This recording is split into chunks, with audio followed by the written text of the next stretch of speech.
आज हम अपनी पाठ्य पुस्तक का गद्य खंड का तीसरा पाठ पढ़ रहे हैं, उपभोक्तावाद की संस्कृति। सर्वप्रथम हम इस पाठ के लेखक का परिचय पढ़ते हैं, तत्पश्चात पाठ परिचय और फिर पाठ को पढ़ेंगे। लेखक हैं इसके श्यामाचरण दुबे। श्यामाचरण दुबे का जन्म सन 1922 में मध्य प्रदेश के बुंदेलखंड क्षेत्र में हुआ था। उन्होंने नागपुर विश्वविद्यालय से मानव विज्ञान में पीएचडी की। वे भारत के अग्रणी समाज वैज्ञानिक रहे हैं। उनका देहांत सन 1996 में हुआ था।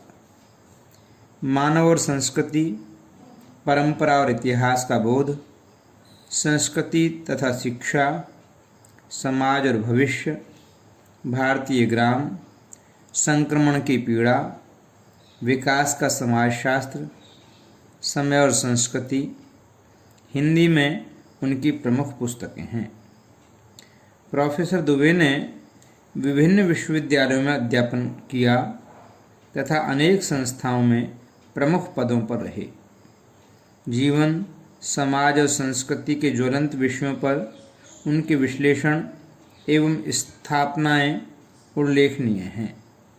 भारत की जनजातियों और ग्रामीण समुदायों पर केंद्रित उनके लेखों ने वृहत समुदाय का ध्यान आकर्षित किया है। वे जटिल विचारों को तार्किक विश्लेषण के साथ सहज भाषा में प्रस्तुत करते हैं। प्रस्तुत पाठ का संक्षिप्त परिचय। उपभोक्तावाद की संस्कृति। उपभोक्तावाद की संस्कृति निबंध बाजार की गिरफ्त में आ रहे समाज की वास्तविकता को प्रस्तुत करता है। लेखक का मानना है कि हम विज्ञापन की चमक धमक के कारण वस्तुओं के पीछे भाग रहे हैं। हमारी निगाह गुणवत्ता पर नहीं है। संपन्न और अभिजन वर्ग द्वारा प्रदर्शनपूर्ण जीवन शैली अपनाई जा रही है, जिसे सामान्य जन भी ललचाई निगाहों से देखते हैं। यह सभ्यता के विकास की चिंताजनक बात है, जिसे उपभोक्तावाद ने परोसा है। लेखक की यह बात महत्वपूर्ण है कि जैसे जैसे यह दिखावे की संस्कृति फैलेगी, सामाजिक अशांति और विषमता भी बढ़ेगी। इस पाठ के माध्यम से लेखक ने बताया है कि उपभोक्तावादी संस्कृति धीरे धीरे बढ़ती जा रही है। हम लोग दिखावे के लिए नई नई चीज़ों को अपना रहे हैं। भले ही हम उन वस्तुओं को, उन सेवाओं को खरीद पाने में असमर्थ क्यों न हों, लेकिन इस सब के बावजूद भी हम उपभोक्तावादी संस्कृति के कारण, पाश्चात्य संस्कृति के कारण, विज्ञापनों के प्रभाव के कारण नई नई वस्तुओं और सेवाओं को अपने उपभोग में लेने का प्रयास कर रहे हैं। इसका सीधा सीधा प्रभाव हमारी संस्कृति पर पड़ रहा है।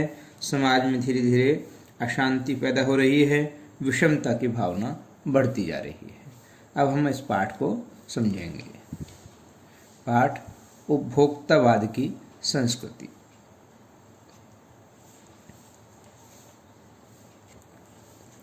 धीरे धीरे सब कुछ बदल रहा है। एक नई जीवन शैली अपना वर्चस्व स्थापित कर रही है। उसके साथ आ रहा है एक नया जीवन दर्शन, उपभोक्तावाद का दर्शन। उत्पादन बढ़ाने पर जोर है चारों ओर। यह उत्पादन आपके लिए है, आपके उपभोग के लिए है, आपके सुख के लिए है। सुख की व्याख्या बदल गई है। उपभोग भोग ही सुख है। धीरे धीरे विभिन्न कंपनियां तरह तरह की वस्तुओं का उत्पादन कर रही हैं और इस प्रकार के विज्ञापन प्रचारित कर रही हैं कि उन कंपनियों के द्वारा जितनी भी वस्तुएं उत्पादित की जा रही हैं वो हम लोगों के लिए हैं, हमारे सुख के लिए हैं। उपभोग भोग ही सुख है। एक सूक्ष्म बदलाव आया है नई स्थिति में।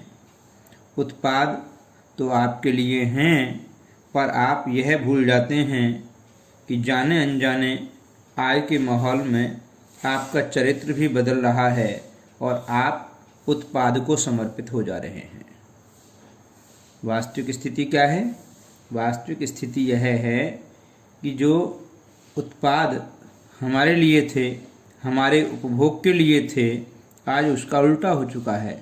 आज हम ऐसा लग रहा है कि मानो उन विभिन्न वस्तुओं और सेवाओं के लिए बने हैं। हम मानो उस वस्तु के प्रति अपने आप को समर्पित कर रहे हैं। हम मानो उन वस्तुओं के लिए ही बने हैं। हम उत्पाद को समर्पित होते जा रहे हैं। विलासिता की सामग्रियों से बाजार भरा पड़ा है, जो आपको लुभाने की जी तोड़ कोशिश में निरंतर लगी रहती हैं। दैनिक जीवन में काम आने वाली वस्तुओं को ही लीजिए। टूथपेस्ट चाहिए, यह दांतों को मोती जैसा चमकीला बनाता है। आप अखबारों में पढ़िए, आप रेडियो में, आप टेलीविज़न में कहीं भी देखिए, सुनिए, श्रव्य दृश्य जितना भी विज्ञापन के संसाधन हैं, उनके माध्यम से आपको इस प्रकार की चीज़ें सुनने और पढ़ने को, देखने को मिलेंगी। टूथपेस्ट का प्रचार किस प्रकार से किया जाता है? यह दांतों को मोती जैसा चमकीला बनाता है, यह मुंह की दुर्गंध हटाता है, यह मसूड़ों को मजबूत करता है और यह पूर्ण सुरक्षा देता है। वह सब करके जो 3-4 पेस्ट अलग अलग करते हैं, किसी पेस्ट का मैजिक फार्मूला है, कोई बबूल या नीम के गुणों से भरपूर है, कोई ऋषि मुनियों द्वारा स्वीकृत तथा मान्य वनस्पति और खनिज तत्वों के मिश्रण से बना है। जो चाहे चुन लीजिए। यदि पेस्ट अच्छा है तो ब्रश भी अच्छा होना चाहिए। स्थिति यह है कि बाज़ार में जब हम विभिन्न प्रकार के टूथपेस्टों के विज्ञापन देखते हैं तो अनेकों धनाढ्य लोग एक दिन में ही कई प्रकार के अलग अलग टूथपेस्ट करने लगते हैं। वही सोचते हैं कि अलग अलग टूथपेस्टों के अलग अलग गुण वो उन्हें मिलने चाहिए, तो एक दिन में कई टूथपेस्टों का भी प्रयोग करने लग जाते हैं। ये सब कुछ प्रभाव विज्ञापन का है, ये सब कुछ प्रभाव उपभोक्तावादी संस्कृति का है। यदि पेस्ट अच्छा है तो ब्रश भी अच्छा होना चाहिए। आकार, रंग, बनावट, पहुँच और सफाई की क्षमता में अलग अलग, एक से बढ़कर एक। मुंह की दुर्गंध से बचने के लिए माउथ वॉश भी चाहिए। सूची और भी लंबी हो सकती है, पर इतनी चीज़ों का ही बिल काफ़ी बड़ा हो जाएगा, क्योंकि आप शायद बहुविज्ञापित और कीमती ब्रांड खरीदना ही पसंद करें। जो धनाढ्य लोग होते हैं, जो पैसे वाले लोग होते हैं, जो दिखावे की दुनिया में जीवन जीते हैं, ऐसे लोग ऐसे बहुविज्ञापित और कीमती ब्रांड की वस्तुओं को खरीदना ही पसंद करते हैं। सौंदर्य प्रसाधनों की भीड़ तो चमत्कृत कर देने वाली है।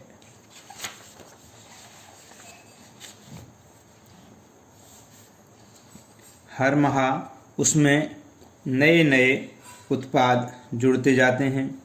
साबुन ही देखिए, एक में हल्की खुशबू है, दूसरे में तेज। एक दिन भर आपके शरीर को तरोताज़ा रखता है, दूसरा पसीना रोकता है, तीसरा जर्म से आपकी रक्षा करता है।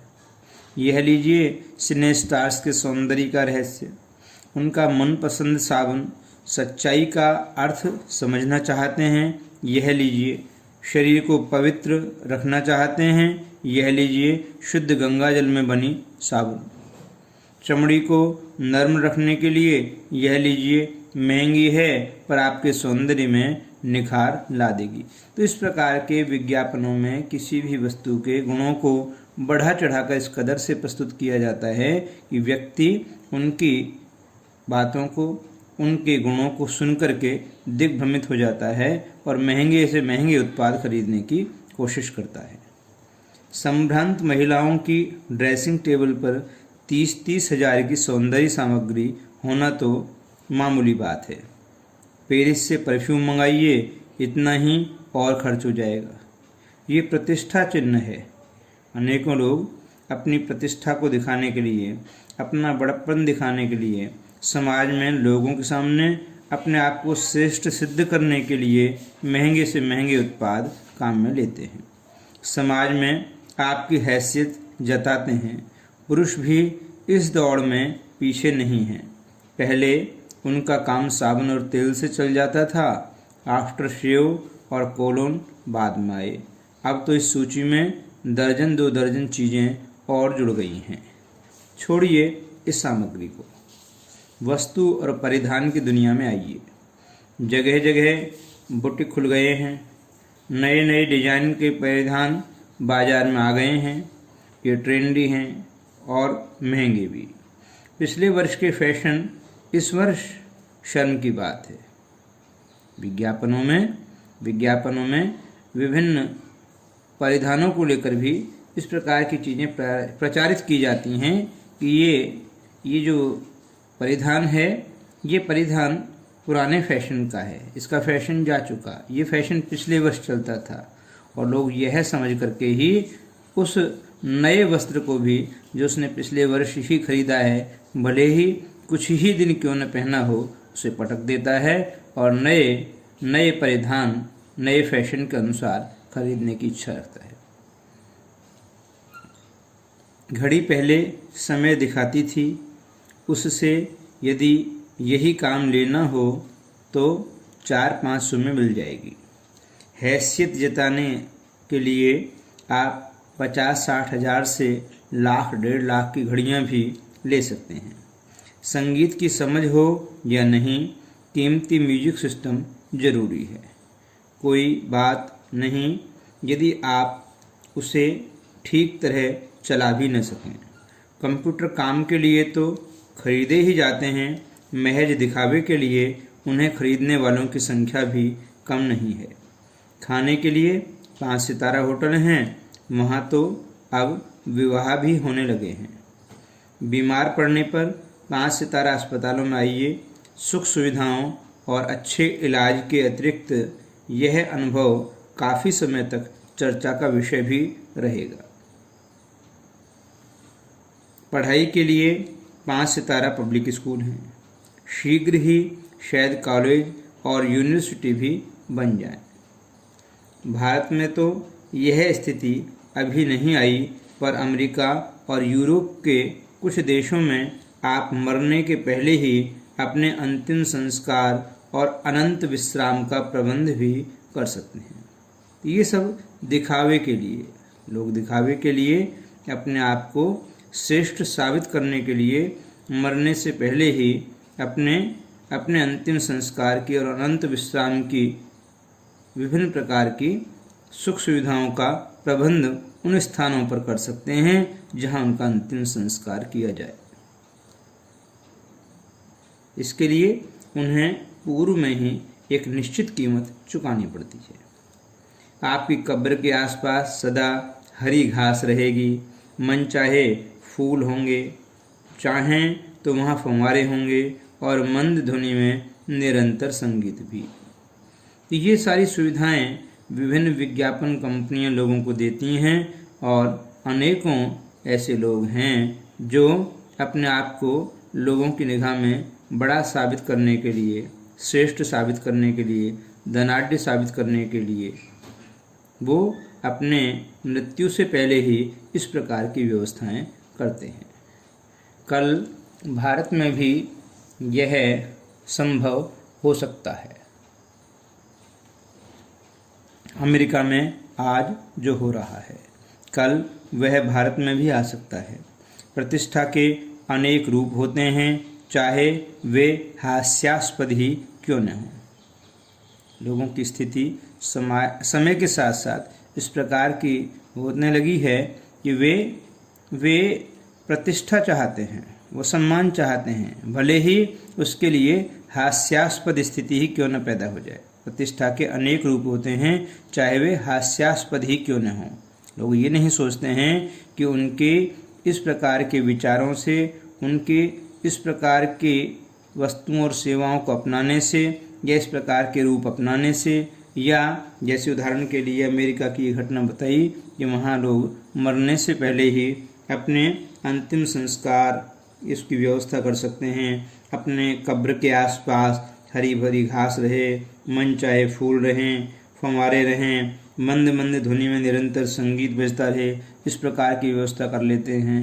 तो इन प्रकार की चीज़ों को करने से भले ही लोग हमारे ऊपर क्यों न हंसें, लेकिन प्रतिष्ठा के इच्छा से लोग इन बातों की भी परवाह नहीं करते।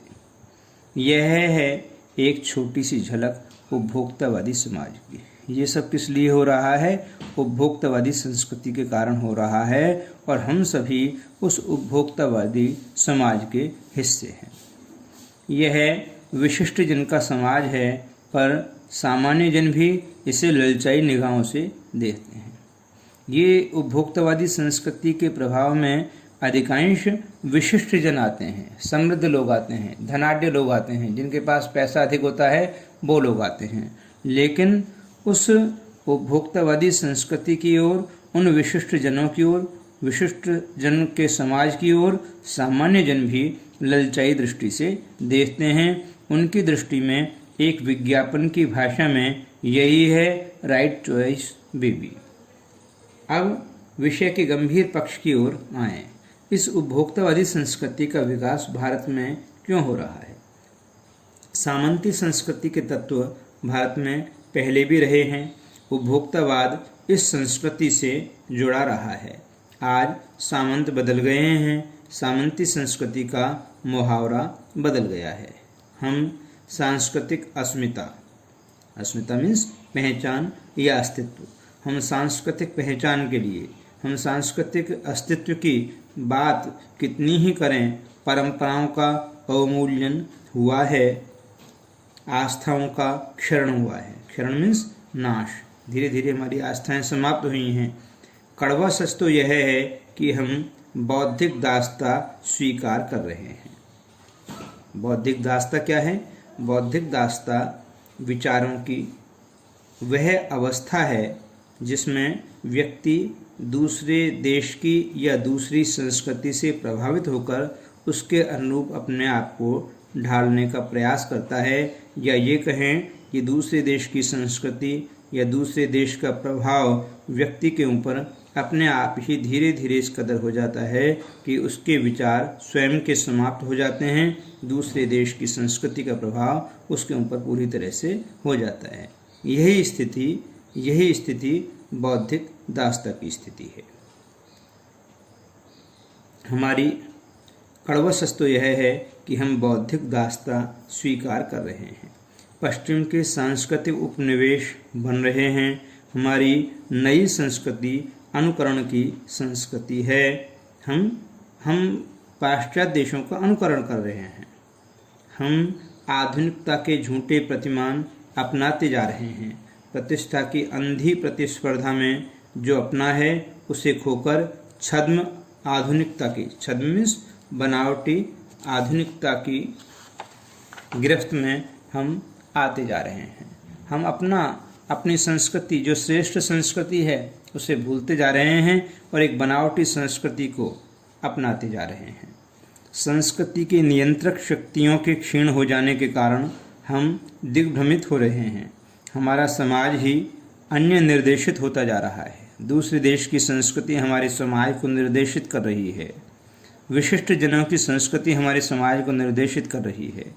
विज्ञापन और प्रसार के सूक्ष्म तंत्र हमारी मानसिकता बदल रहे हैं। उनमें सम्मोहन की शक्ति है, वशीकरण की भी। अंततः इस संस्कृति के फैलाव का परिणाम क्या होगा, यह गंभीर चिंता का विषय है। हमारे सीमित संसाधनों का घोर अपव्यय हो रहा है। भारत देश एक ऐसा देश है जहां अधिकांश लोग ग्रामीण क्षेत्र में निवास करते हैं, जहां अधिकांश लोग मध्यम आय वर्ग के या निम्न आय वर्ग के हैं, गरीब लोग हैं। हमारे संसाधनों से उन लोगों को ऊपर उठाया जा सकता है, लेकिन स्थिति इसके विपरीत है। हम अपने संसाधनों का अपव्यय कर रहे हैं दिखावे के लिए, दूसरी देश की संस्कृति को अपनाने के लिए, विज्ञापनों को अपनाने के लिए, विज्ञापनों में प्रचारित वस्तुओं और सेवाओं के उपभोग के लिए, या दूसरे देश को संस्कृति को अपनाने के लिए। हमारे सीमित संसाधनों का घोर अपव्यय हो रहा है। जीवन की गुणवत्ता आलू के चिप्स से नहीं सुधरती, न बहुविज्ञापित शीतल पेयों से, भले ही वे अंतर्राष्ट्रीय हों। पिज़्ज़ा और बर्गर कितने ही आधुनिक हों, हैं वे कूड़ा खाद्य। समाज में वर्गों की दूरी बढ़ रही है, क्योंकि जो विशिष्ट जन हैं, जो पैसे वाले लोग हैं, वो इन चीज़ों का भरपूर उपयोग करते हैं, दिखावे की संस्कृति को अपनाते हैं। जो गरीब तबका है वो ललचाई निगाहों से उनकी ओर देखता है। इससे क्या हो रहा है? इससे समाज में वर्गों की दूरियां बढ़ रही हैं, और वर्गों की दूरी बढ़ने से अशांति बढ़ रही है। समाज में एक खराब संदेश जा रहा है, सामाजिक सरोकारों में कमी आ रही है। जीवन स्तर का यह बढ़ता अंतर आक्रोश और अशांति को जन्म दे रहा है। जैसे जैसे दिखावे की यह संस्कृति फैलेगी, सामाजिक अशांति भी बढ़ेगी। हमारी सांस्कृतिक अस्मिता का ह्रास तो हो ही रहा है, हम लक्ष्य भ्रम से भी पीड़ित हैं। विकास के विराट उद्देश्य पीछे हट रहे हैं। हम विकास नहीं कर रहे हैं, हम दूसरे देश की संस्कृति को अपनाकर उसका अंधानुकरण कर रहे हैं, और ऐसा करने से देश की संस्कृति का विकास नहीं हो सकता। हम झूठी तुष्टि के तात्कालिक लक्ष्यों का पीछा कर रहे हैं, मर्यादाएं टूट रही हैं, नैतिक मानदंड ढीले पड़ रहे हैं, व्यक्ति केंद्रिकता बढ़ रही है, स्वार्थ परमार्थ पर हावी हो रहा है। स्वार्थ परमार्थ पर हावी क्यों हो रहा है? उसका कारण यह है कि व्यक्ति अपने आप को श्रेष्ठ साबित करना चाहता है, लोगों की निगाह में अपने आप को बड़ा सिद्ध करना चाहता है। उसके लिए वह ऐसी वस्तुओं और सेवाओं को अपनाता है जो भले ही उसके उपयोग की न हों, लेकिन लोगों की निगाह में उसे बड़ा सिद्ध कर सकें। जब व्यक्ति के मन में इस प्रकार की भावना आती है तो वह स्वार्थ की भावना होती है, और जब स्वार्थ की भावना उसके मन में बढ़ने लगती है तो परमार्थ की भावना उसके मन से नष्ट हो जाती है, खत्म हो जाती है। वह लोगों की सुख सुविधाओं के ऊपर बिल्कुल ध्यान नहीं देता, या ये कहें कि दुखी व्यक्ति को, दुखी प्राणी को दुखी देख करके भी उसका जरा सा भी सहयोग करने की भावना उसके मन में पैदा नहीं हो पाती है। भोग की आकांक्षाएं आसमान को छू रही हैं, किस बिंदु पर रुकेगी यह दौड़? गांधी जी ने कहा था कि हम स्वस्थ सांस्कृतिक प्रभावों के लिए अपने दरवाजे खिड़की खुले रखें, पर अपनी बुनियाद पर कायम रहें। हम हमारी संस्कृति की बुनियाद पर कायम रहें, हम हमारी संस्कृति से दूर न हटें। भले ही हम अन्य संस्कृतियों के जो श्रेष्ठ बातें हैं उन्हें क्यों न अपनाएं। किसी दूसरे देश की, किसी दूसरी सभ्यता की, वहाँ की संस्कृति की श्रेष्ठ बातों को यदि हम अपनाते हैं तो वह हमारे लिए हितकर है, श्रेष्ठ है, लेकिन हम अपनी बुनियाद पर डटे रहें, हम अपनी संस्कृति को न भूलें। उपभोक्ता संस्कृति हमारी सामाजिक नींव को ही हिला रही है। यह एक बड़ा खतरा है, भविष्य के लिए यह एक बड़ी चुनौती भी है।